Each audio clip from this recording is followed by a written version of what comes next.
On this episode of Lapeef, Let's Talk. This isn't okay, but it's became so normalized that I have learned how to just deal with it as if it's okay.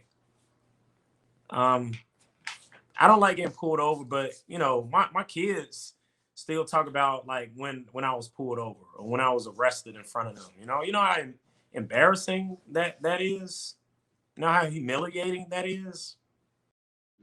Welcome to Lapeef, Let's Talk. I'm here with the crew.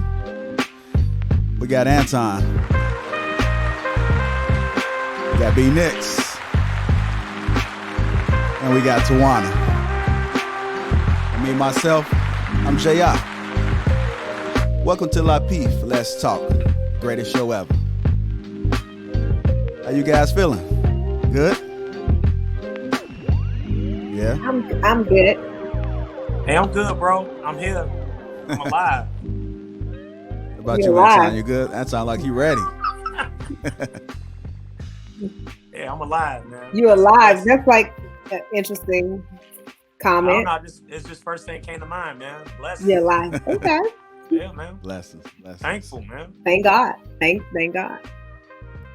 As people are coming in, we appreciate you guys for tuning in tonight. We're going to have another great show tonight. Our first topic, I know you guys been hearing about this movie, American Skin, and we just wanted to kind of share our thoughts about it. I'm going to start off first. I think it was an excellent movie. The whole time that I'm watching the movie, I just felt like I was just like in suspense myself. It made me think of my kids as well, and if I was in that situation, what I would do. I think it was a lot of hidden messages within the movie, but overall, I think it was a great movie. Hey, B Nix, I know you saw American Skin. You tell me your thoughts. It was cool. It was cool. I think it was. It had. It was suspenseful. It made me think, but not necessarily from the aspect of. I was not surprised with any aspect of how the story played out. At the end, I was curious as to after the ad hoc jury found the defendant guilty. I was interested to see that part of the movie on how it was going to be resolved, but it was almost verifying that these stories that we saw in the movie is something that happens every day, and the story is not told. So I appreciate the fact that the movie exists because of that. But actually, I thought about myself. I thought about every time I get pulled over, that I always had that feeling in my mind that this could go left. And not necessarily from the aspect of like my son getting killed, but me. Like there's been so many times I've been pulled over with my kids, having to step out the car, and you almost become numb to it.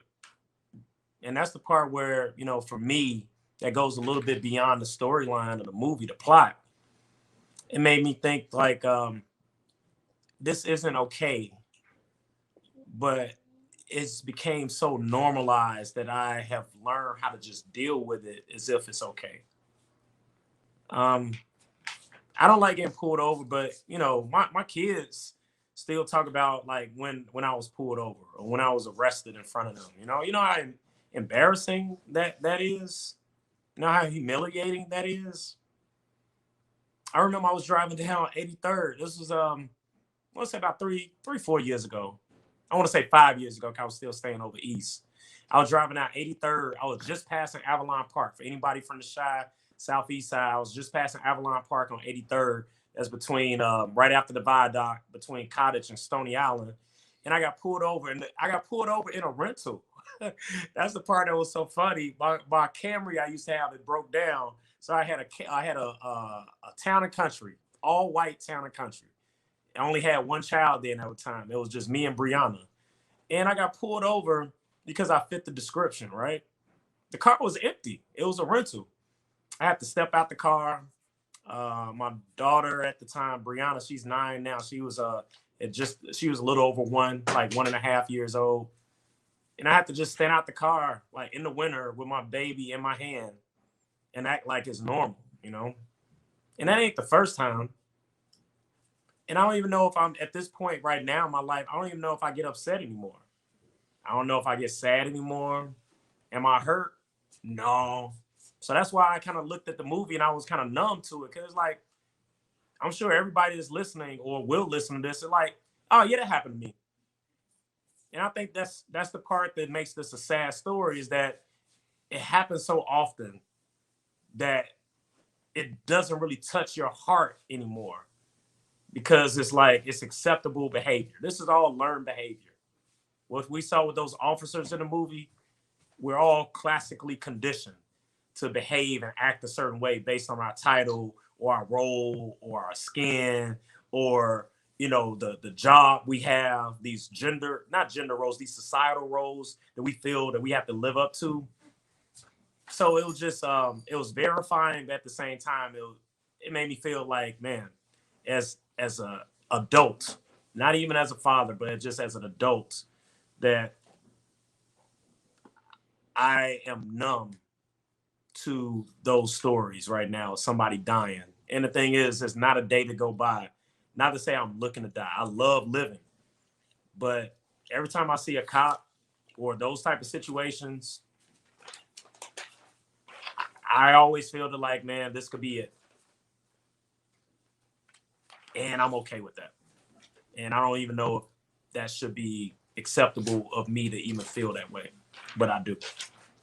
So that's all I got, Jay, right now, until we start talking more. Mm-hmm. Hey, Nick, so I wanted to ask a follow-up question. Was there anything, can you tell me what scene stood out to you in that movie the most? The first one. The first one with the cop that wouldn't allow him. He had expired, you know, the insurance card was expired. He had his hands on the wheel. He did everything he was supposed to do. He asked him, officer, can I go check? No, you can't. And at that moment, I have to comply, right? Or do I not comply? I have to get out the car, but he was still never granted the opportunity to go and check in the glove compartment. So automatically, I'm treated as guilty. And the thing is, that opening scene, I felt so, it felt like I've been there before so many times that it was like, oh, okay, I already know what's about to happen next. They about to ask him to step out the car. Then it's like, okay, after that step out the car, he had a phone, right? So the thing is, as the father, it was looking like, hey, put your phone away. But the thing is, it's like, so I'm getting shot over a phone because you were scared? They always come up along the side. So the thing is, it's okay. Like, bro, there's literally been times where like, man, I have been arrested and my children have to then ride in my car while I'm in the paddy wagon and stuff, man. And I have to watch them drive my car with my kids in my car while I'm in the back seat. And the thing is, I went to work the very next day. And I had to act like none of that happened. You know when that situation happened, it was actually on Walgreens on 87th and Stone. All that played out based on just nobody willing to listen, willing to talk. So that's the part that's just like, I could go down the list of so many times. Tawana, you was in Champagne with us. Like, there's been times in Champagne. That's a whole nother element. You know? So the thing is, like, I don't think that scene showed that just like automatic, the guilty to prove it innocent. That is if we had a meme of what it means to be guilty and to prove it innocent in that moment, he wasn't even granted the opportunity to reach in a glove compartment to correct what was wrong. It was yelling and arguing out the gate, off the rip. So it's like, you already think I'm guilty. And I can't do nothing about my skin color. So then it's like, hey, I always joke about like how I don't really go out no more. I stay in the house. It's like, man, I feel safe here. But now, you know, but the thing is, am I being captive because of these external factors that are normal? The only thing that's different right now is being recorded. This stuff been going on. This predates everybody on this call. We got old heads that could go back to stuff that was way worse, but it wasn't recorded. So, I mean, I don't even know if I answer your question, but the first scene, that was the one. Out the gate, that first opening scene. Tawana, American Skin. Can I get your thoughts on the movie when you first saw it? Uh, I love your explanation, B Nix, but I thought that it was good to hear that side of it and what emotions they brought out of you.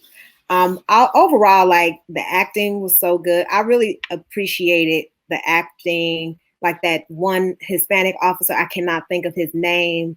It was really powerful at one moment. I didn't like some of the editing, so I thought it was okay. I thought the movie was okay. I didn't like how some of the character development and the element, like, I don't want to do spoilers, but someone was shot. We really didn't know who he was, and we later found out it was the uncle. It was just kind of like it was all over the place for me. But what I did like was the conversation between the community and the officers, and I thought that was an interesting perspective. And also the fact that you see the person who we feel always attack us, right? Who we feel in the community, we feel like the police officers are always against us and they never admit fault, right? Something that hurts us so deeply, they never admit fault. And you see an officer, actually admit to racial profiling. And that, I thought that was powerful. I thought he hit some real powerful points. Like I understood what direction he was going in the movie. And I felt like I got the perspective of, hey, we need to have these conversations so that we can understand both sides. That was the first time we saw the police officer's side said in such an emotional way. And I liked how they talked about their training, how they talked about all these other external things that pretty much we don't consider, and I really, really appreciated that about the film. I do hate the whole idea of us like turning the other cheek and always being forgiven. And, I think that is like overused. That's just my opinion. I feel like that's the part I struggle with the movie, is that part of it. But also I understand why, we can't fight violence with violence, and why Nate chose not to go in that direction. And Nate Parker, I'm talking about the director. And I understood why he chose not to, because obviously that can take the movie from a drama to a propaganda. And sometimes, we don't want to change the genre, right? And he wants to be probably considered for certain awards. I did appreciate those conversations, but also the best part for me was learning KJ's character and learning their story, and how he was a father who worked so hard to get his son into this private school, and how KJ was like so smart and like one of our bright minds, right? That was taken too soon. Like that story happens so much in our communities. It's just like so many bright people who are taken from us, right? Unexpectedly. And so I think that was the part that touched me the most.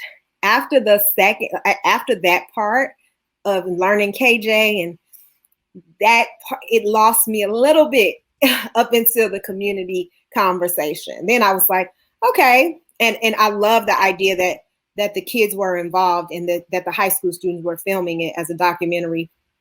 That was interesting too. So it was some great points in the movie. So, I don't disagree with you, JR. It has some excellent points. But I'm kind of on the side of B-Nix. It's cool.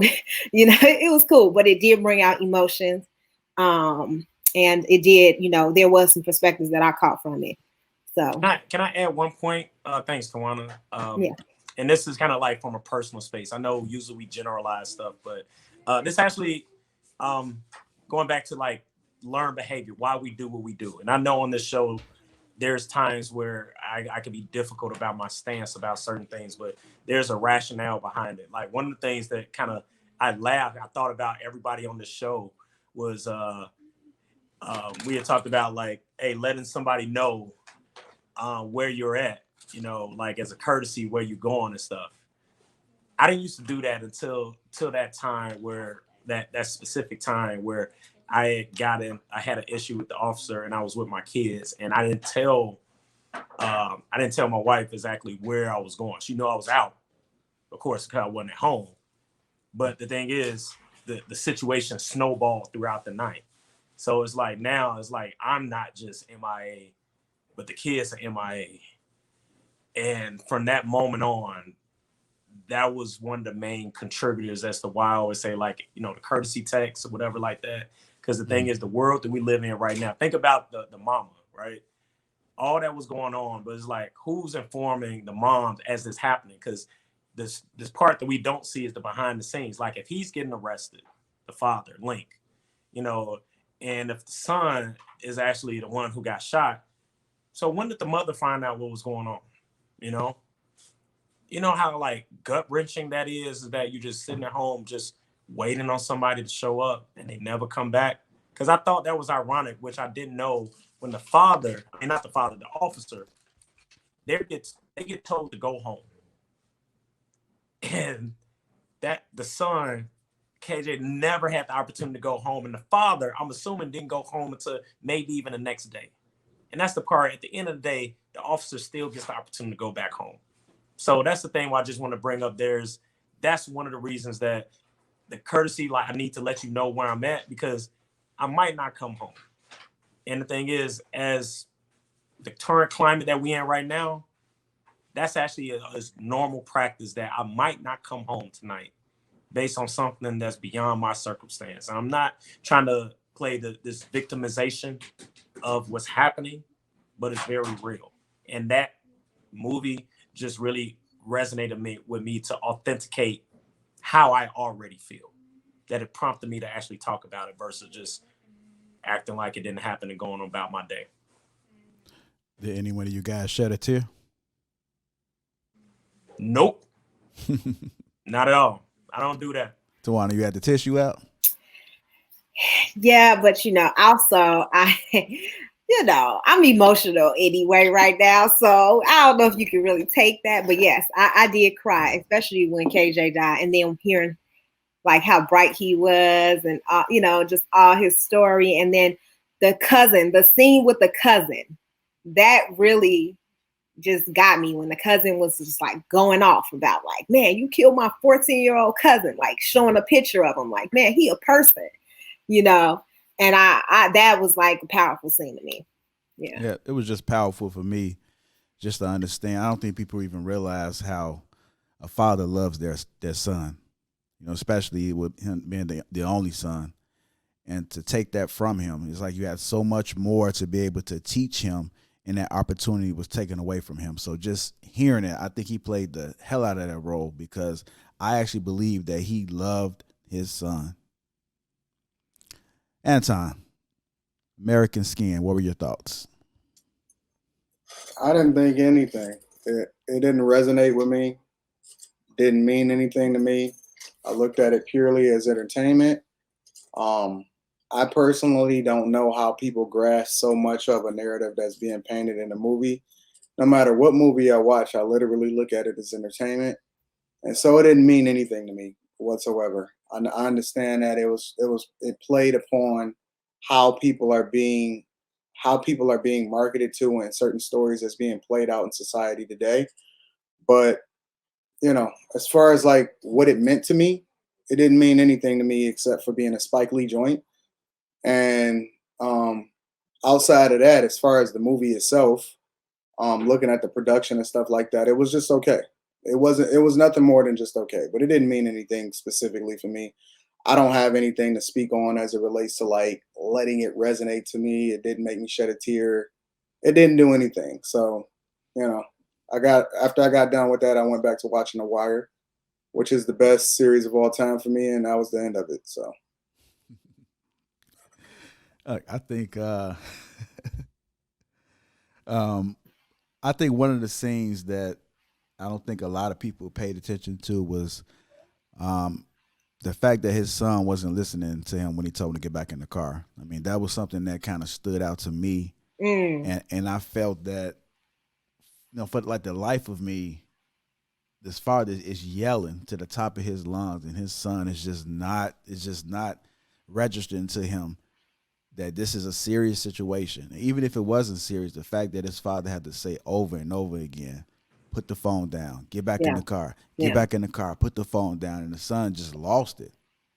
But you know what though? I thought about that scene too, but the part, like just to dovetail your part about that scene, how powerful it was a scene where him and his guy was on the computer when they were doing homework or studying or whatever they were, right? Right. And they was talking about the Supreme Court case. And then Link walked in and stuff, and then he was like, "No, I'm about to go. I gotta go." He's like, "No, no, you need to hear this too." And because his friend is also being a young male that's coming up, it's like you need to hear this. And the part that was interesting, where like I respect his son. His son was so bright, and so knowledgeable. Mm-hmm. And it was one of those like, in the real world, in reality, that doesn't even mean anything. You have that old saying with like a book sense versus street sense or common sense. You got all that book sense. Everybody on this panel got a bunch of book sense, myself included. But real life, these theories, these philosophies, does not prepare you for these moments. You know what I mean? And it's almost like, as a father, and not me personally, but as seeing through the lens of Link as the father in the movie, it's like, imagine how that feels. You got to tell your son, yeah, what you read is true, but it don't apply to us. Like that you can't do that.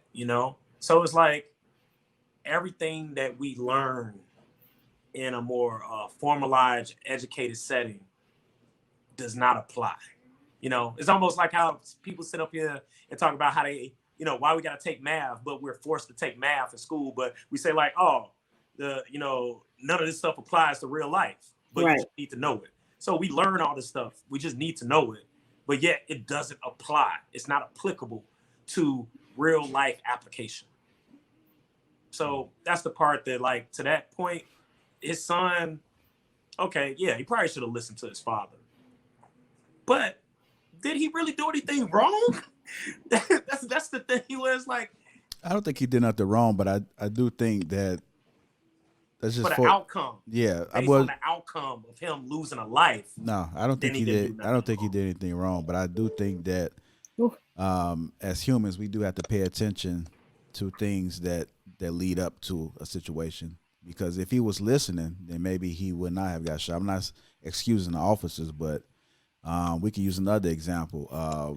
If we were better parents to our children, if the fathers were active, then maybe we wouldn't have some of these outcomes. We don't know the future, but I just wanted to highlight that point, the fact that he wasn't listening. And we can take that scene and understand how important it is that we need to get on our children about listening to us. Mm-hmm. So, but overall, it was a great movie. I do appreciate you guys' perspectives on that movie.